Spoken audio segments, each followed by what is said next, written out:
ఇంకా సెట్స్ పైకి వెళ్లకుండానే జూనియర్ ఎన్టీఆర్, ప్రశాంత్ నీల్ కాంబోలో రూపొందబోయే పాన్ ఇండియా మూవీ మీద భారీ అంచనాలు నెలకొన్నాయి. దేవరా విజయాన్ని ఆస్వాదించి వార్ 2 పూర్తి చేసుకునే పనిలో పడ్డ తారక్ జనవరి లేదా ఫిబ్రవరి నుంచి నీల్స్ సెట్ లో అడుగు పెట్టబోతున్నాడు. మైత్రి మూవీ మేకర్స్ భారీ బడ్జెట్ తో ప్లాన్ చేసుకున్న ఈ సినిమా విడుదలని 2026 జనవరికి ప్రకటించారు.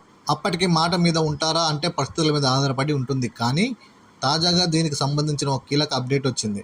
ఏ జానర్ అనే దాని గురించి కొంచెం సస్పెన్స్ వీడింది. సలార్ పార్ట్ 1 సీజ్ ఫైర్ మొదటి యూనివర్సరీ పూర్తి చేసుకున్న సందర్భంగా నీల్ ఇచ్చిన స్పెషల్ ఇంటర్వ్యూలో ఎన్టీఆర్ ప్రాజెక్ట్ ప్రస్తావన వచ్చింది. గతంలో తాను చేయాలనుకున్న మైథలాజికల్ కథ కాదని పీరియాడిక్ సెటప్ ఉంటుందని క్లారిటీ ఇచ్చేశారు. అంటే సలార్ తరహాలో ఓ పెద్ద వరల్డ్ బిల్డింగ్ యాక్షన్ డ్రామాని చూడొచ్చన్నమాట. ఇంతకన్నా విశేషాలు పంచుకోలేదు. కానీ ఇది చెబుతున్నప్పుడు నీల్ కాన్ఫిడెన్స్ బాగా కనిపించింది. కాస్టింగ్ ఇంకా అధికారికంగా ప్రకటించకపోయినా హీరోయిన్ గా రుక్మిణి వసంత్ లాక్ కావడం దాదాపు పక్కానే. టైం చూసుకొని అఫీషియల్ చేస్తారని సమాచారం.